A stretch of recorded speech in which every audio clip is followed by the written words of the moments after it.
Hello, everyone. Welcome to the Let's Give a Damn podcast. I'm your host, Nick Lapara. Thank you so much for being here today.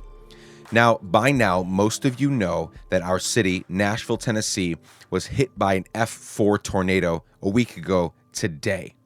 There are parts of our city right now that resemble a war zone. I'm going to share some of those photos in the show notes, letsgiveadamn.com, nicklapara.com. Either of those will take you to the show notes, so go there and find them.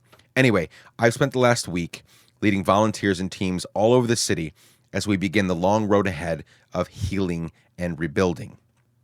On Tuesday morning, right after the tornado had ripped through our city in the middle of the night, the first destroyed building that I visited was home to 3 of Josh Mundy's businesses. Josh is incredible. His wife Tabitha is incredible, and I can't wait to introduce y'all to him today.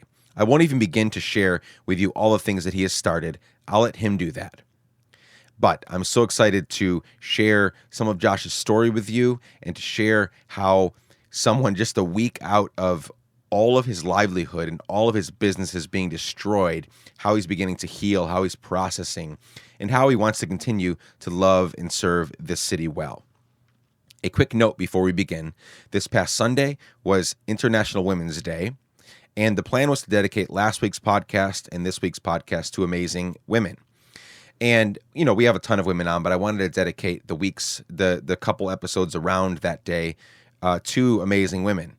And we did last week's podcast with my wife, and if you haven't listened, what the hell are you waiting for? It was amazing. She's amazing. But this day last week when the podcast was released was also the day of the tornado. And so I've been working nonstop on tornado relief and felt it appropriate to interview and chat with someone close to the wreckage and rubble and to hear how they're doing and how they're healing and how they're processing, and to share with you how we can help. So, ladies, I love you so much. Y'all are amazing. We will hear much more from you soon, many more stories. But this week, Josh Mundy is up to bat, and I don't think that you'll be disappointed. So I think we've covered everything we need to before we begin. Let's jump right in, shall we? Here's my conversation with the unofficial mayor of North Nashville and an incredible damn giver, Josh Mundy.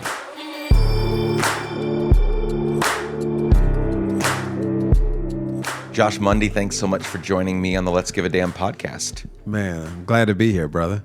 We have known each other for almost a week. Yes. And we met, just in a few hours, it'll be 1 week ago, that a horrendous tornado hit Nashville. That's weird. It's been a week. It's been a week. Yeah. Yes. Yeah, just in the middle of the night on Monday night into Tuesday morning, a week ago, in my neighborhood, in the Nations, at the time it was, I don't even know what it was at that point, but a tornado touched down, destroyed the airport next to my house, and went from my neighborhood here, where we are now in North Nashville. Ravaged so many different parts of it. And again, you weren't even on my radar, and that is horrible because I like you and you're doing amazing work. But I'm glad we're connected now. Yes. But our mutual friend Will Acuff, it had happened, and I was ready to go out. I was ready to rally the Let's Give a Damn family and start, collecting monies to distribute to food and drinks and supplies. But I didn't know where to start. Right. But I always just go. I got to find a place and get involved. And he said, "Hey, meet me in Germantown, and at Josh Mundy's business. That is, the building's no longer." Yeah. So I headed down, and man, it was fucking crazy what I saw, bro. Like, I relive that moment like every day. Yeah. And really, how we got notified, it was like 1:30 in the morning. So I heard the sirens, and generally we always hear the sirens. We never take them serious because they go off all the time. All the time, at least a couple times a month. At least. Yeah. So I'm thinking nothing of it, and so I'm asleep, and then my phone starts ringing. So a couple people called me. Then my dad called me at 1:30. I'm like, "What's my dad calling me at 1:30 in the morning?" He was like, "Hey, son, I think the building got hit." Got hit by what? What's going on? So the tornado has touched down in Nashville.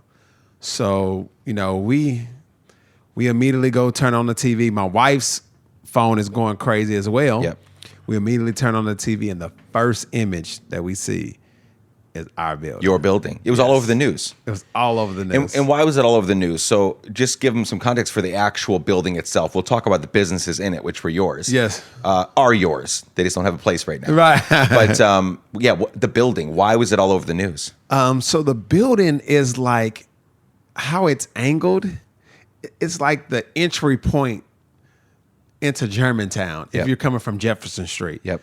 So you just have this. It's iconic. It's iconic. It's this big historic red brick building. It just looks really great. Right on the corner of 7th and Jefferson. So when you're coming up Jefferson Street, you cannot miss it. It's just a beautiful building. So it's been in the community hundreds of years. Yep. And it's been several different things. But it's just so iconic for that neighborhood.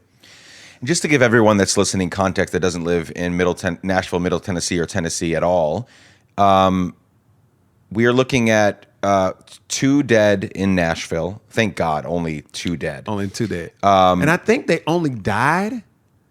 I think they only died because they stepped out of the bar. So I know who they were. Okay. And tragically, I mean, I didn't know them personally, but a bunch of my friends knew them. Yeah. A bartender at an amazing cocktail place called Attaboy. Yeah. And so they didn't feel safe. It's a small place, so they didn't feel safe. Mm-hmm. And they tried to get to their, I guess he was driving, I think he had a Mini Cooper or something like that. And came out, they ran to the car, got in, telephone pole came down on top of them. Really? Yeah, so they didn't make it out of the parking lot. So had they stayed inside, they'd be alive today. Wow. But we don't know, we don't know what's going to happen 5 seconds from now. They said maybe we can outrun it. And they got in their car, and my buddy who knows them showed me a picture of the telephone pole that fell right on top of the roof. So crushed. I mean, they got crushed to death. Wow. So it's a different story. I heard a different story. Okay. What story did you hear? So I heard that they stepped outside of they left. They stepped outside of Attaboy, and I guess some power lines was in some water. I heard they got electrocuted or something. Okay. So I guess it's different. I mean, pole. I also heard, a wall fell on them. Okay. I feel like my version is correct only because I saw their vehicle. Okay, gotcha. That had gotten crushed. But either way, I mean, I did hear the electrocuted one. I heard a wall falling on them. Either way, it's a miracle. It's a miracle. I mean, God rest their souls. It's a miracle that only 2 people died in all the destruction. Because you and I have been most of this last week in North Nashville. Yes. And I mean, just every other house has 4 trees on it. And everybody was in their homes when it happened. Like Yes. you didn't have time to get out because again, they hear the siren.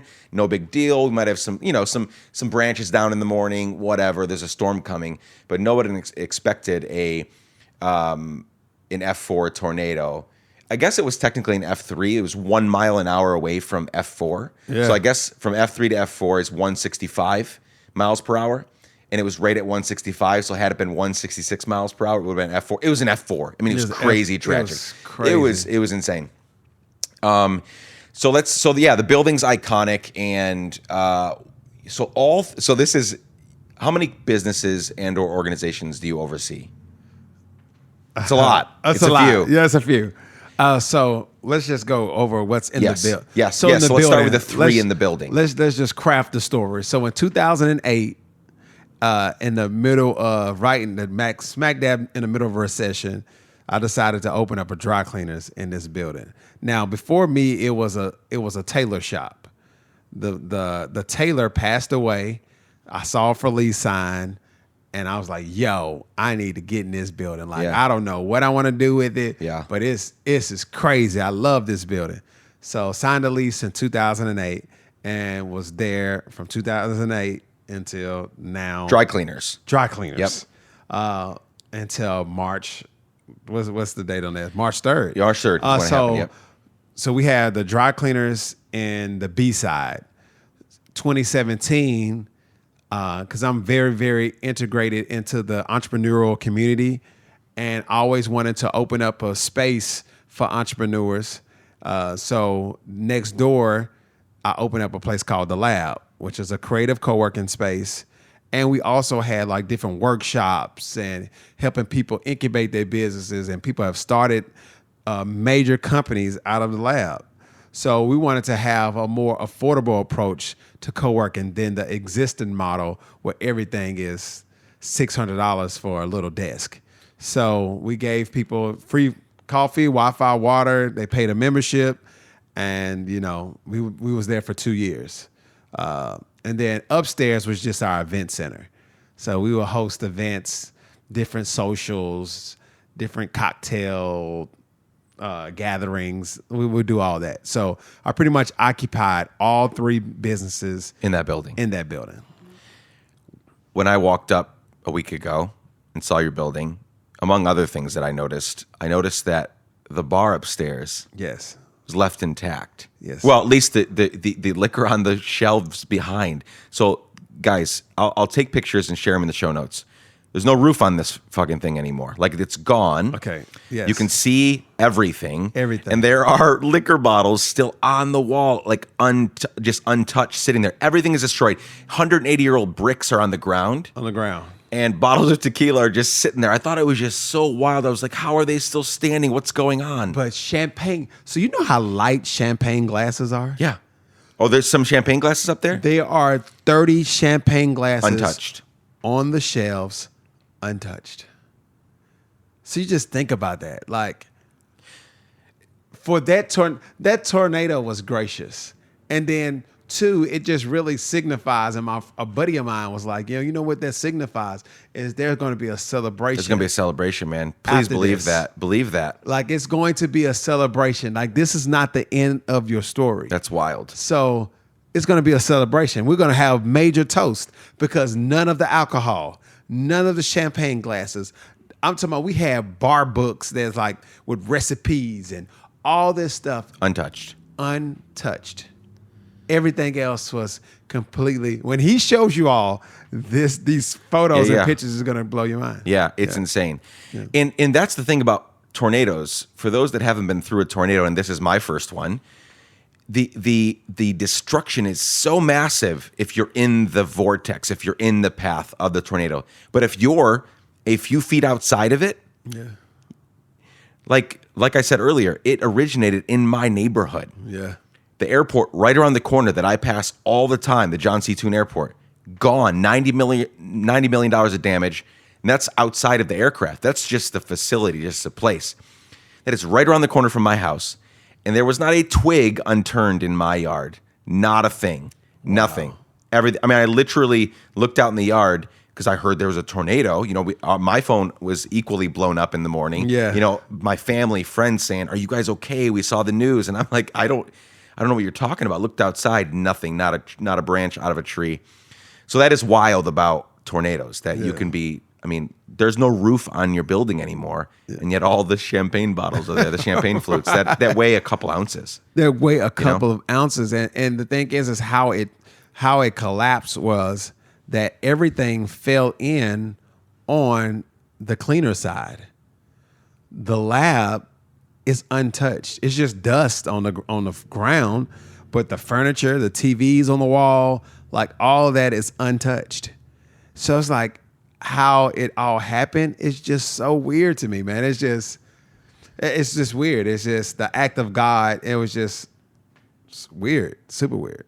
So we're going to talk about Fortitude Homes in a minute because I saw you later that day. Yeah. So I saw you in Germantown. Then later that day we ran into each other the next day we saw each other in North Nashville at one of the homes. So we'll get there in a second. You're a black man. Yeah. And so these are black-owned businesses. Yes. And the numbers don't lie.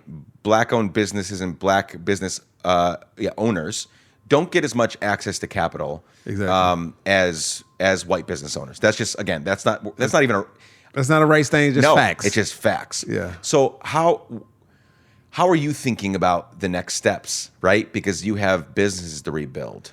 Do you feel encouraged, equipped, backed, or do you see any struggles ahead? Or kind of how are you processing right now? Because you just fucking lost everything a week ago. Everything. And you and your wife, Tabitha, she was here, Tabitha, right? She was here just a few minutes ago. Like, there's obviously, like you just said a few minutes ago, you're reliving everything each and every day, but there's a joy, there's a peace that I see. And just a knowing, through signs and wonders of, people sending money and champagne flutes sitting on the wall, Yes. everything's going to be okay. So Yeah. how are you feeling right now as a black business owner in Nashville? Man, you know what, man? It's really, to be totally honest, it's really blown my mind in regards to how the community has wrapped their arms around my family. And I think it's because that, like, all of the years of sowing seeds and Yep. and doing stuff in the community and giving back to the community and just being a place for people to come and gather and build relationships. I think it's all coming to fruition of, like, people really like showing us really mad love, and it really just, it makes us feel good. It's like we're not in this fight alone, and Yep. people continue to tell us, man, look, we got your back. Whatever it is, we got your back. Don't worry about it. We're not gonna let you drown. We know you just lost it all. We know you just lost 3 businesses. That's 3 streams of income. And I preach that. When I talk about entrepreneurship and talk to people, I tell them, I said, man, you need multiple streams of income, because anything can happen. But I wasn't expecting to lose 3. All of them. Yeah. And see, the thing is like, I always teach about foundational. So, like, you have to have one thing to kind of like pay your bills. And then anything else outside of that one foundational piece is gravy, So it's like it's like the mashed potato effect. That's what I call it. So it's like, the mashed potatoes is your foundation. That's your one thing that helps you, pay your bills, take care of your responsibilities, and everything else is gravy, I like that effect. Yeah. So it's like, it makes it where, like, oh man, you lose your whole foundation. I have a couple other things going on, but they're in the startup phases. Yep. They're not foundational, not just yet.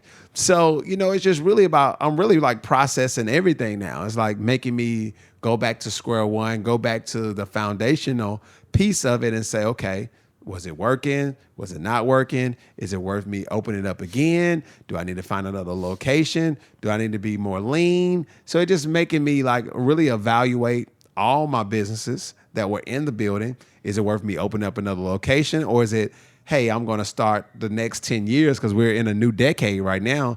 It's like, okay, now do I start the next 10 years of doing something different, So I'm really just taking my time. I'm not rushing into anything right now. It's just really just processing it all and just making sure that I make the best and right decision for the next 10 years of my life. When did you become an entrepreneur? How did that happen?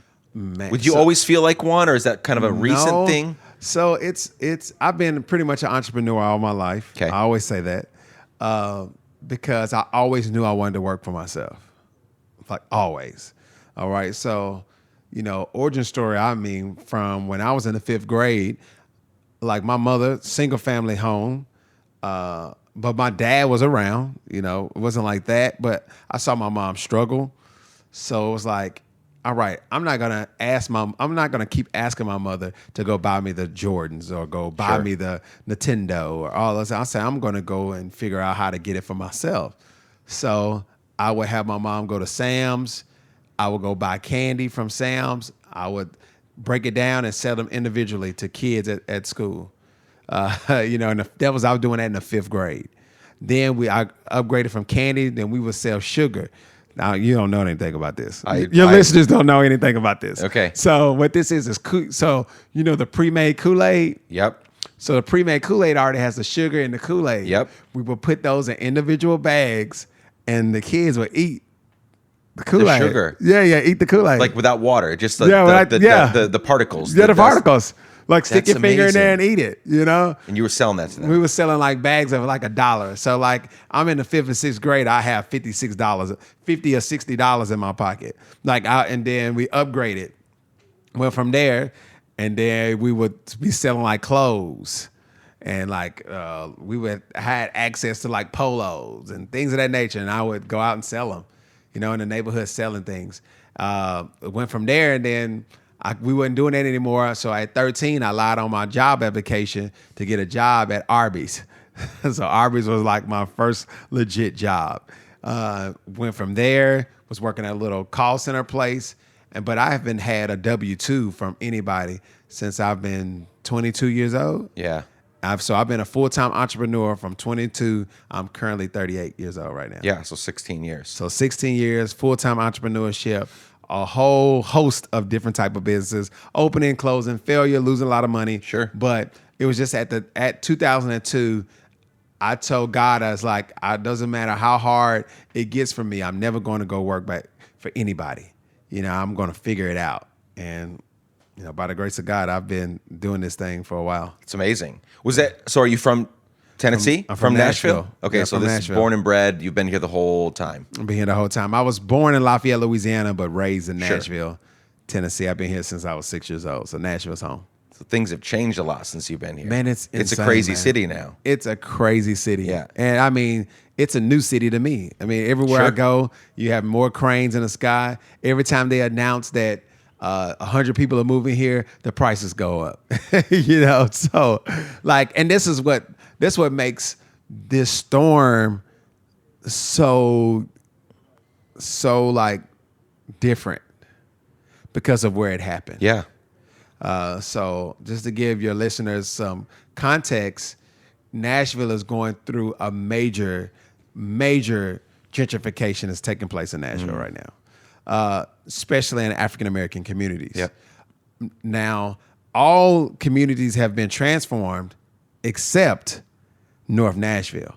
North Nashville being the middle of North Nashville. Now, we're not speaking of Germantown because Germantown is still considered North Nashville, but that was gentrified a long time ago. It's very gentrified. All right, very gentrified. Then you have Salem Town, Yep. which is connected to Germantown in the same area, but they in Nashville they have these little districts and pockets and they name neighborhoods. But so Salem Town was already kind of gentrified. Hope Gardens was kind of gentrified. But in the middle of North Nashville has always still been a neighborhood, okay?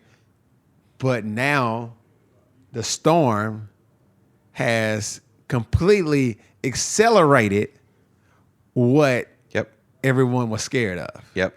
Because it was been talks, it's been rumblings, and it's all the gentrification has taken place around like the outer edges of North Nashville, but the middle of North Nashville is what's been hit the hardest. So how's this going to play out? So, a black-owned business, corner store, restaurant, whatever, in North Nashville, Elizabeth Park, you mentioned Hope Gardens, we're in Buchanan District right now, wherever.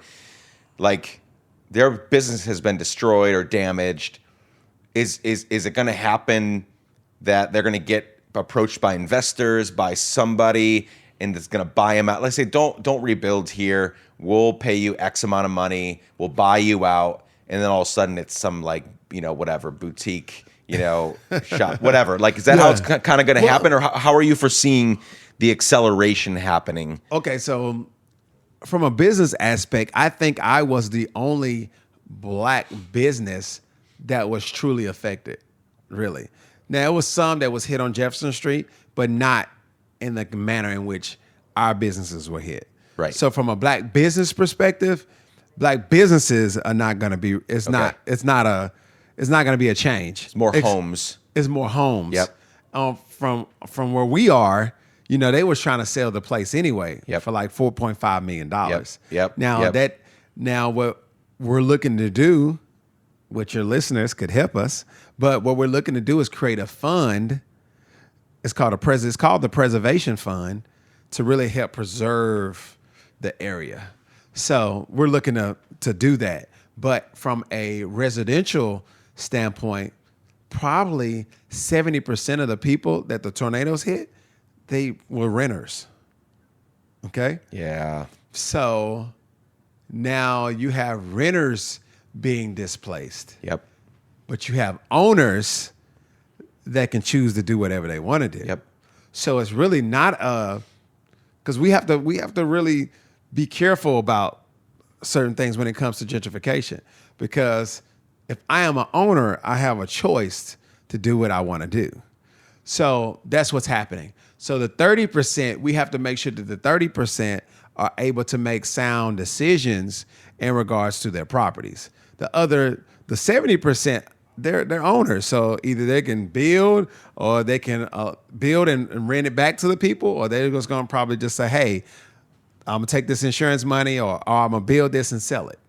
So, and what's happening in our neighborhood, which is happening all over. So we're in the nations. It's already happened, but in our street in particular, you've got a piece of property with 1,000 square foot ranch style house on it, tiny little house. They are buying. I mean, one of my neighbors, it just happened to a month or two ago. They finally got an offer big enough that they were like, we can't really refuse it, and so they are knocking down a 1,000 square foot ranch style house. Yes. They're putting down they're building up two like shotgun style houses. We call them tall skinnies. They're all over Nashville. If you've been here, you see them all over the place. Right. So they're putting two of those on one piece of property, and the price tag is anywhere between $400,000 and $600,000 on it. yeah. Right? Right. And so they're buying a piece of property for, $250, whatever, $200 or whatever. They're building these they're throwing them up so quickly, Josh. Like they're not that well made. They're not that well made. So, I've been inside of them. They're pretty disappointing. So the tornado has shown us that they're not that well made. Yeah. Because all of the tall and skinnies completely collapsed on I've themselves. seen it. So it's like, that's what they're doing. So now this could really be an opportunity for owners, if they're owners in the neighborhoods, where they can really build generational wealth. Well, now that the lot and the zoning has changed, maybe they can build two pieces of property on their land and sell one, and then that pays for their house, and they can live rent-free for the rest of their life. So it's really some opportunities. If educated right, it's some opportunities for the community to win. Yeah. But that's for probably the 30% that actually own their properties. Yeah, I've seen lots of. I mean, we've all seen tons and tons of volunteer notices, right, on social media and otherwise here in Nashville. And one of the needs was people to go around and talk to renters and homeowners alike, because they're being, there's all these predatory investor types going from home to home. Yeah. Flashing dollars and saying, "Hey, this is a good time to get out." Yeah. And just trying to inform people, educate people, as the word you just used, to help them make a sound decision. Maybe they do need to sell or whatever. They may but be. They need to know what's at stake, yes, what the options are, and not in this time of need and when they're just feeling like the universe is shit on them, to like take a big payout, right? Yes. Because that might feel good in the short term, but in the long term, not so good.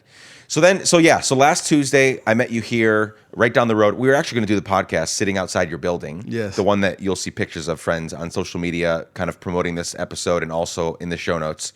We're going to do it there. It was too windy, and I wanted to give you guys a somewhat great, auditory experience while we're doing it. So we're right down the road, sitting inside of a nice little room doing this. But so we met you last Tuesday, and then the next day I saw you in North Nashville. What were you doing there? So that's Fortitude Homes, right? Yes. Tell us about Fortitude Homes. So Fortitude Homes, we have a nonprofit organization called the Fortitude Group. And what we do is we provide housing solutions for guys that have mental illness. So we've been doing that for the last 6 years. So where the areas that the tornadoes hit the hardest were right in the middle where our group homes were. So we have two group homes on a street called Underwood Street. And it was like God was really looking out for those men. Because both houses, everything around, let me tell you something. Yeah, I was there. Everything around our homes were completely destroyed. Our homes Still standing. Roof shingles everywhere. Who cares? But who cares? Yeah, you don't have 4 trees on those roofs. And here's the thing. We had one of the biggest trees in the neighborhood in our backyard. I mean, it left a 8-foot hole. That tree fell, but it fell the opposite way. It fell on a piece of empty land. So it's like and they were sleeping sound. They were sleeping like babies. Didn't hear it. Didn't know what was going on. No, keep cover, none of that. Y'all don't even understand if you're listening. You don't understand. This neighborhood, still today, a week later, but I was there on day one, it looks like a war zone. It looks like something out of like Aleppo, Syria kind of stuff that you saw during, the ISIS shit. Like it is just total devastation and destruction. Yeah. And I'm walking along with my chainsaw. I see Josh standing in front of this stone home, right? So all the homes around are, wood and drywall, all that stuff. Yeah. And this is a stone home that is still standing. And there are these men, sitting on the porch, hanging out in front of their home that is still standing with just total and utter devastation. Yes. Ron, it's pretty miraculous, right? I mean, it is the act of God. I thank God every day because it could have been a supreme tragedy. All of the guys sleep upstairs, every last one of them. If that roof had come off, or if a tree had gone through, would have come off, a tree would have come through, like it would have been it would have been bad. So it's just a very miraculous thing, and both homes were not touched. The guys were okay, and it's just like been the center point, and the outpouring of love for these guys. It's just been unreal, man. I just can't even say thank you enough because people have been bringing hot meals. People have been bringing all different type of resources to the home to make sure that those guys are okay because they didn't want to leave. That's where their comfort. They didn't want to go to a shelter. They didn't want to go in. They was like, well, we'll stick it out. And, there's just the outpouring has been incredible. Why did you start Fortitude groups, the group, the Fortitude Homes? Like, why was that on your radar as you evolved as an entrepreneur 6 years ago?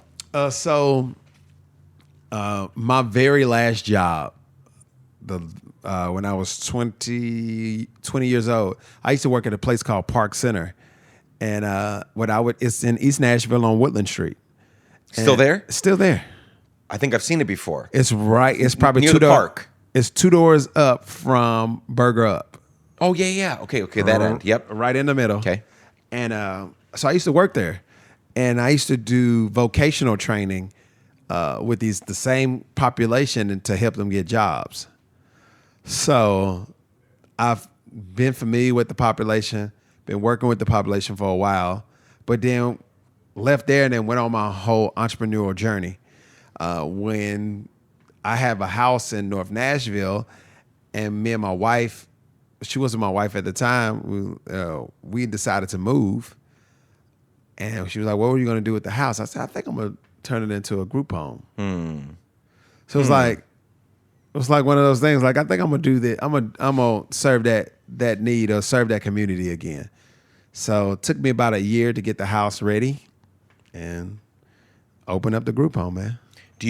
Is that something that you want to see continue to grow, or are you guys fine with the 2 homes, or where's your thinking with that? Well, I just think now I'm evaluating everything. Sure. Well, yeah. So it's totally. like almost like Lord is. Yeah, because that neighborhood where these group homes exist within won't be back to normal. We have months and months and months of cleanup, right? Yeah. But it won't be it'll be years before everything is the way that it was before. And Exactly. it'll never be the way, but you know what I'm saying? Like, Yes. everything's clean, and we're back to March 2020. Right. Like, it'll be years before we see that. So where are you thinking? Well, we're thinking. I mean, we want to expand the group home and probably open up more because the need is great. If you think about it, the average cost to live in Nashville right now is like $80,000 for the average family to survive in Nashville. And I think that's probably gone up to probably 6 figures. Yeah. All right. The average income for one of these guys is $733 a month. It's below the poverty line. It's because the below- poverty line's like $12,000, right? Exactly. Yeah. So it's below the poverty line, and you have all of their resources is in town.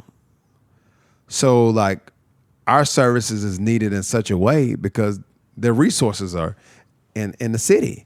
So if you move them to Springfield or Clarksville, they won't have access to resources. So we want to open up more. We need to open up more because to make Nashville feel and be the way it should be, it's a community for everybody. It's not just a community for the people that can afford it, Right. But it's a community for everybody to really be able to survive and thrive and enjoy what Nashville has to offer. Let's keep talking for a minute. Let's keep talking about things that you are have built, have made, and are making, because what we've already talked about isn't enough, I guess. Yeah. But you're also the co-founder of Pivot Yeah, Technology Pivot. School. Yes. So let's talk about that. All right. So Pivot is our newest baby. Okay. So this is one of the things you mentioned that's like you're still developing, it's still figuring it out. We've launched. But We've you're launched, still figuring out. But yeah, it's not revenue generating. It's not a foundation just yet. You know, I'm 3 years into this whole let's give a damn thing. I ain't made a dime. Right. Any money I have made goes right back into making more of this shit. So I get that. So what I always wanted to do, well, let's go 2018. So 2018, I was a part of a leadership cohort with the Nashville Chamber of Commerce. And we went to a trip to Austin, Texas, to go and study their infrastructure, study what they're doing around technology, study their school system, study all these great things about Austin, in the attempt to bring some of those ideas back to Nashville. So I'm there. Now, the thought of me opening up a tech school, I've had a thought, but it just wasn't really activated. It was like one of those things I'll do on down the line. But I went there and it just blew my mind around the things that they were doing around technology, all the things they were doing around, coding and building apps and all these different spaces that were doing this in co-working environments like the lab. Yep. So I was so inspired, so moved by that. I told one of the guys when I was there, I said, man, you know what? When I get back, I'm opening up a tech school. So I wanted to open up a tech school for a different demographic, though. So the problem is that there are no minorities, in particular African-American people, in coding and data analytics at all. So most of the high-paying jobs that's taking place in Nashville is in healthcare, yep, and is in tech. But African-American people are not in those spaces. So I said, you know what? I'm going to be the catalyst. I'm not going to sit and talk about it. I'm going to be about it. So I'm going to open up a tech school, and I'm going to get more African-American people in this space. And we're going to be hubbed in the lab. All right, so that's going to be the home. That's where the courses are going to be taking place. And we're going to be in the middle. We're in the middle of Jefferson Street, teaching coding, teaching data analytics, teaching AI, teaching cybersecurity. And we're going to diversify the space. So the idea from August was, hey, have an idea, got this logo, going to build this website out, to now our first day of classes. Let me tell you something, man. I heard about this. Yeah, go. Our first day of classes were March the 3rd, 2020. A week ago. Yeah. The day that the storm hit. What is that? Holy shit. Like, what does that make you think? I mean, how do you process through that? That, here's another way that you're giving a damn. You want to diversify the education learning experience in tech to people of color in Nashville. Yes. And you work and work and work, and you get the curriculum, you get the website, you get everything together. Everything. You plan probably months in ahead that on March 3, 2020, we're going to launch. Yes. And then in the middle of that night, the worst tornado that's ever hit Nashville hits. Yeah. How are you? I mean, what's happening right now? Bro, it's just hard to process these things. Now we did pivot. Yeah, because I saw that it did launch. It did. So the Nashville Technology Council, we have a great relationship with them. They was like, hey, you can utilize our space until you all figure out a permanent home, but you all can utilize everything that you need so your classes can go forth. So we didn't have classes on that Tuesday, but on Thursday was the first day of classes. It just showed that we're not gonna stop. Dreams don't stop. Things can happen around you, but you have to push forward. Even though this one hurt me to the core, it still hurts me to the core. I still have moments where it's unbelievable. I still have moments where I tell people to meet me you can drop your donations off at the cleaners, not knowing that it's not a cleaners there. But that's what I'm used to saying. I've been saying that for the last 12 years. But we've birthed so many things out of that space. And Pivot was going to be like the catalyst to change the neighborhood. It was going to be the catalyst to get more people aware, to let them know that tech is cool. But we were still able to launch. We're still pushing forward, and we still have that same mission, just not where we intended it to be, but we still move on. Is Pivot exclusively for people of color? It's not. Or anybody can join. Anybody can You're join. just focused on diversifying Yes. what's happening in these spaces. So it's just all about target audience. Yeah. So it's like anybody can pivot. Anybody can pivot their lives. Anybody can change. Yeah, they can. They can change from what they were doing. Anybody can. But we wanted to just really hone in on diversifying the space. Yeah, so our target audience are more minorities and get more African American people into tech. But yes, anybody can do it. Yeah. I saw you share something in your Instagram stories today. Oh, I saw it today. I think it was from yesterday. It was from yesterday, where you were Instagramming this woman that was planting a community garden. Yes, in my lot. In your lot in Yes. North Nashville, Yes. right? So again, in this war zone, Yes. right? So some people might look at that and say, why are you building something new? Yeah. Why, in this case, why are you allowing something new to be built when there's so much to clean up and rebuild before we build something new? Yeah. In my mind quickly, I wasn't cynical at all when I saw that. My mind went straight to, this is really beautiful. Yeah. This is really damn beautiful that we are seeing something beautiful being built in the middle of just utter chaos and destruction. Yes. Not chaos, because it's very organized and lots of amazing things are happening, but in the middle of destruction, new plants are being built. New flowers are being planted. Come on. And people are just getting the chance to, again, because the lot looks really, it just looks cool, right? I love community gardens. I love that shit so much. And to see that happening right smack dab in the middle of all this destruction. So it's important. I just want to bounce that off of you. That's important, right? That Yes. we, in the midst of all of this, I thought about, I've been so busy. My brother got married this past weekend. And when I wasn't officiating the wedding or hanging out with my family during this wedding celebrations, I was in North Nashville cleaning up and running a chainsaw and leading. I've got 200-300 volunteers around the city that are collaborating and working on projects. There was so much for me to do, and I thought, man, I don't know if I'm going to put out a podcast this week. Like, this is just more to do. Right. And I think it's so important for us to, in the midst of crazy things, to make beautiful things. You better believe it. So we say this a lot in the African American community, that we take lemons and make lemonade. Mm-hmm. Okay? So we take what we have and make the best of it. So it's like, why? She approached my house manager. She really approached my house manager over at the group home. Was like, hey, who owns this lot? So pretty much I own a mini block where the group home is. So I own 2 pieces of land right there. So she asked, and when I pulled up, it was happening.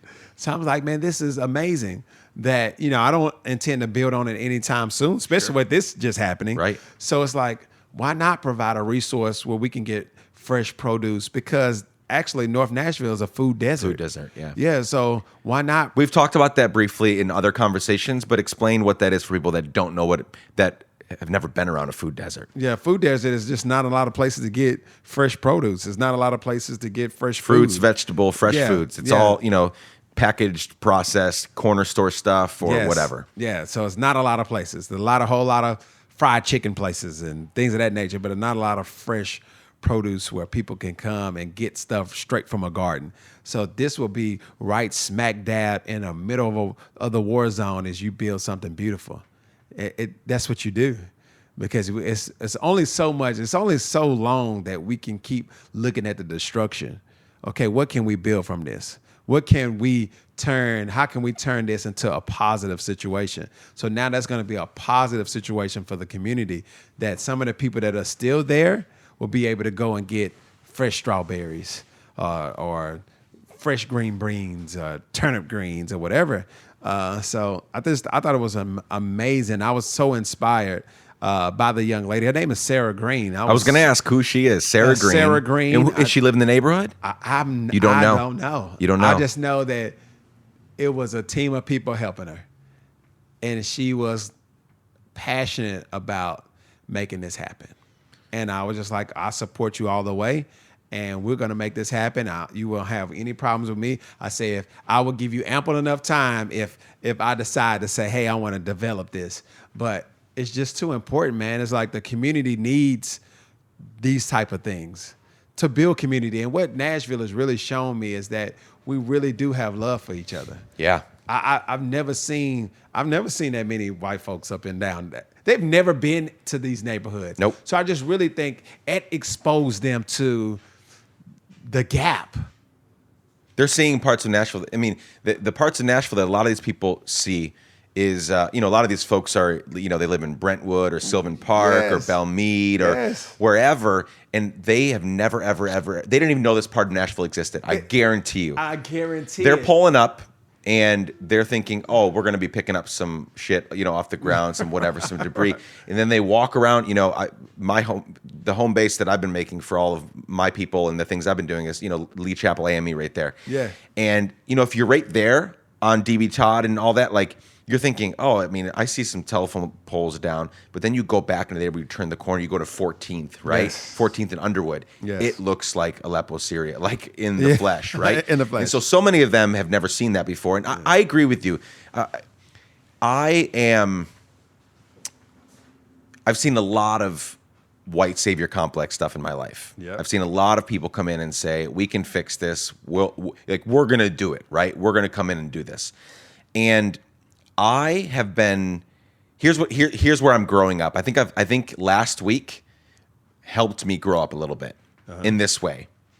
I want to believe that what we're seeing right now with people helping and loving and serving, and again, I started a WhatsApp group. There's tons of chatter in there, lots of people, collaborating and just deploying their neighbors and their friends to action.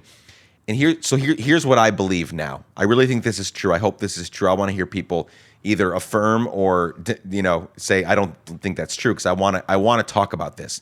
But I believe this is the real people.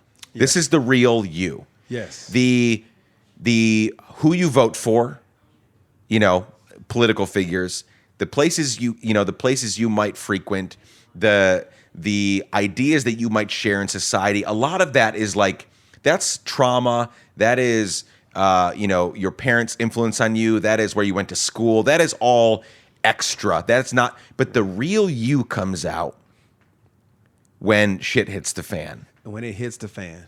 I want to believe that, because that actually gives me hope that we're getting better as humans. Yes. What we're seeing right now, the tens of thousands of people volunteering and helping and serving and, giving tons of money and tons of time and tons of supplies. And, at Lee Chapel AME, the line for days did not end. People pulling in to that roundabout thing, dropping off, vehicle loads of stuff.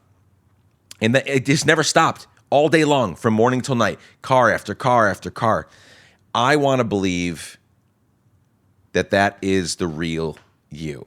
Yes. I want to believe that people are ready to jump into action, ready to help. And all the other stuff. You voted for Trump, you didn't vote for Trump. You voted for this person, you didn't vote. That I have opinions about that. Yes. I have strong opinions, but I don't want to identify people based on that. Republican, Democrat, liberal, conservative. All that stuff is throwaway when shit hits the fan and a tornado comes through and we've got shit to do for the next few years. Bro, I mean, I was really inspired, man. I can't even say, I was really inspired to see how people came together and did what they did in North Nashville. I just never seen anything like it. I think these are people that have never been in the neighborhood like this. I think they saw it. I think it changed their hearts. I think it did something to their hearts, where there's like, okay, black folks just not complaining about stuff. It eliminated all preconceived notions of what you thought about African American people. Yeah. And it was like, oh, they're just humans just like me. Mm-hmm. They bleed just like me. Mm-hmm. And they hurt just like us. They hurt just like us. Because, A tornado is not like, hey, I'm finna go and destroy the black area or destroy the white area or destroy the Muslim area. No, it just comes through. Yep. And it has destruction.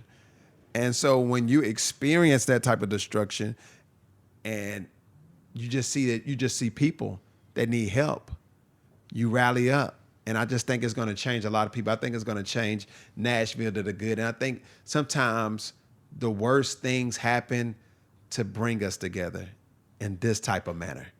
We hate that it was a tornado, but sometimes that tornado can bring change for the next 10 years that whites and blacks, and it almost comes back to, the Martin Luther King speech where our kids are playing together. We're not so caught up on race and so caught up on these social issues that always divide us. What do we have in common that can bring us together? I don't care if you voted for Trump. That's your personal thing.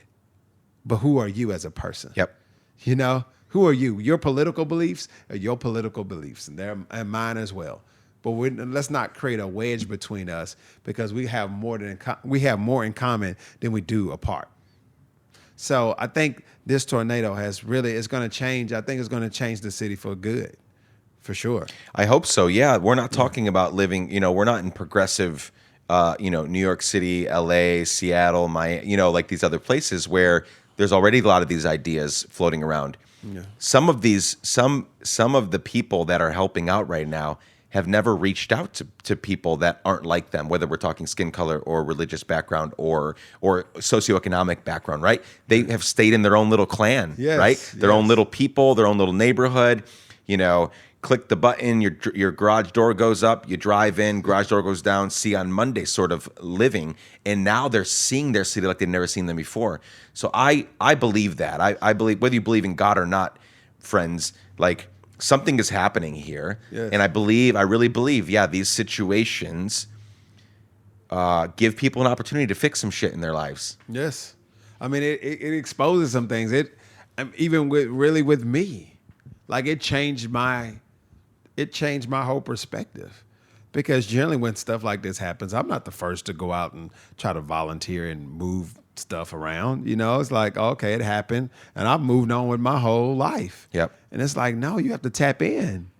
So it just showed me, like, people really need help. Yep. They don't need, I'm praying for you. No, they need financial assistance. They need groceries. They need whatever. You have to tap in. You have to look outside yourself and figure out ways to be impactful in people's lives. As we begin to wrap up here, how can people get involved, specifically with what you're doing, the recovery effort, the cleanup effort? Like, if people, Washington, New York, wherever they are right now, we have 30 countries listening in, and every United state. Wow. So, like, how can they get involved if they're not here and they want to get involved? Well, we have us personally, we have a GoFundMe taking place right now. We're just trying to raise money just to, get on our feet. Yep. We do have savings, but I don't want to run through that savings while I'm trying to figure things out. Yeah. So we have a GoFundMe taking place right now, just to kind of help us figure out our next move. I really don't want my next move to be forced on because I have a financial need. Yep. Yeah. Because you make your decisions are not. You make really, less than ideal decisions. Exactly. Yeah. So I just want to be able to process and take time. So it's called Rally Behind the Mundys. Mundy spelled Mundy. And I'll put the link in the show notes. Yeah, he'll put the link in there. And then in regards, if you want to get involved with our group home, it's thefortitudegroup.org, thefortitudegroup.org, and we generally have information about the 501c3, have information about how you can get involved and things of that nature. And Let's Give a Damn is in the next couple weeks. We're going to do a benefit concert, and all that Josh and his family are involved in will be one of the main recipients of the outcome of that, because I think it's so important to, like, there's a million different ways we could give, right? We could invest in homes being rebuilt. Like, my heart is being tugged all over the place. Right. I mean, I'm an empath to the nth degree, and I want to help in all these places. But as we've talked in this conversation, I'm realizing the breadth of helping Josh and Tabitha Mundy get back on their feet ultimately helps Nashville in the long term, right? Because you've been in it for the long term. I've been here 2 years, and I already have, a certain amount of love for this city and wanting to get involved. You've been here all your life, and you've been an entrepreneur in this city for, the 16 years, and all the different things you're doing that are both nonprofit and for-profit alike, like getting you all in your community back on your and their feet only benefits Nashville in the long term. So we're still figuring out the details, but friends, if it's not one of these ways that Josh just mentioned, the way that we're going to do the benefit concert, because you'll be able to give from afar if you want, is it's going to be free admission, but there'll be ways to give there. I think we'll be able to raise more money that way by not putting a $50 ticket price, but then saying like, hey, you can get in, you got to get a ticket, but you can get in. And then we're going to provide multiple different ways in that evening to raise money. I think we can, have more of an impact that way. Anything else you want? I have one more question for you. Okay. But before I ask that question, anything we didn't talk about that you want to mention? I think we talked about it all, man. We did. I just thank you, man. Thank you for. We'll do it again we'll do it again in a year once things are, being rebuilt. Yes, right? Yes. Here's my last question. Every single, with the exception of maybe one or two in the last 130 episodes, every single guest gets asked this question. Okay. The question is this. I'm going to paint a hypothetical scenario. The not hypothetical part is you're going to die someday. Hopefully it's many, many, many years from now. But I think about death every single day. It helps me. The more I think about death, the more I realize the brevity of life. Right. And we've saw very real, we're very much thinking about that right now after having a tornado come through. Right. Someday you're going to die, hopefully. It's many, many years from now. But the hypothetical part is that I've been asked to give your eulogy. So all of your friends, the Fortitude Homes guys, all the people that have been part of your businesses, your community, your friends, Tabitha, the kids, everybody's there. Yeah. And we are mourning and celebrating your life. Mm-hmm. And I've been asked to eulogize your life and legacy. What do you hope that I would say on that day? You would say that Josh... One, you would say, if you've been around me, you would say, man, Josh was a great time. You would say that Josh would give you the shirt off his back. Like, he would do anything to help somebody else. And you would say that if you ever been to one of Josh's parties, they celebrate life to the fullest. And that's just, what we've been known for is to give back and to celebrate life, man.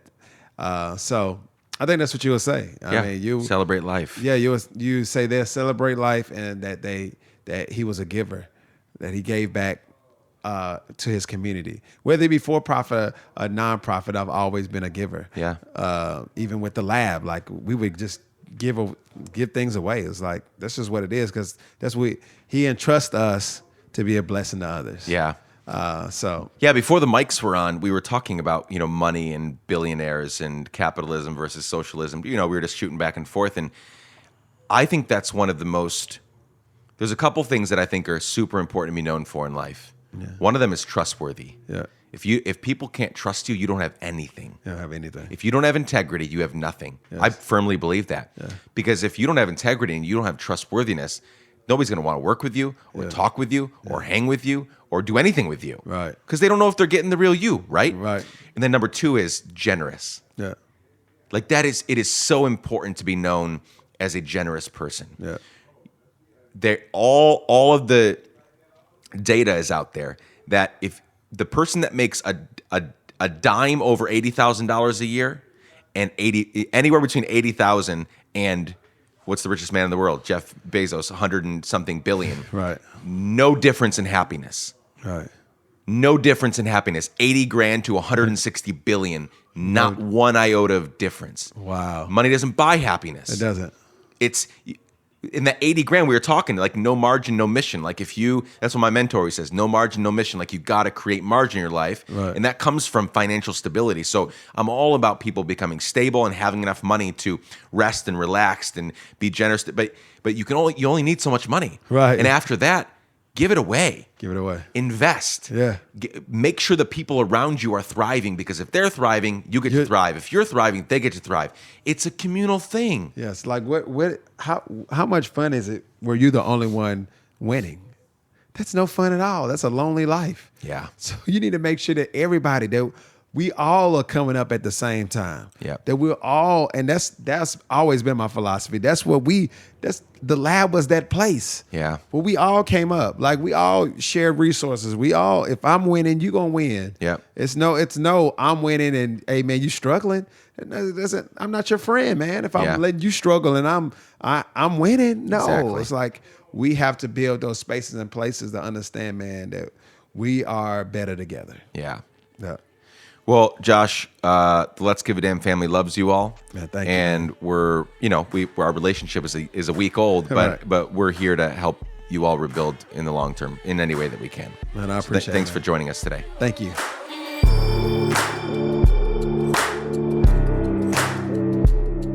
Well, there you have it, friends. Hope y'all enjoyed my conversation with Josh Mundy as much as I enjoyed having it. Josh is a force to be reckoned with, and I'm honored to know him. Check out the show notes at nicklapara.com/episodes/Josh Mundy for all the links he shared in this episode, or you can go to letsgiveadamn.com, nicklapara.com. You'll find it eventually.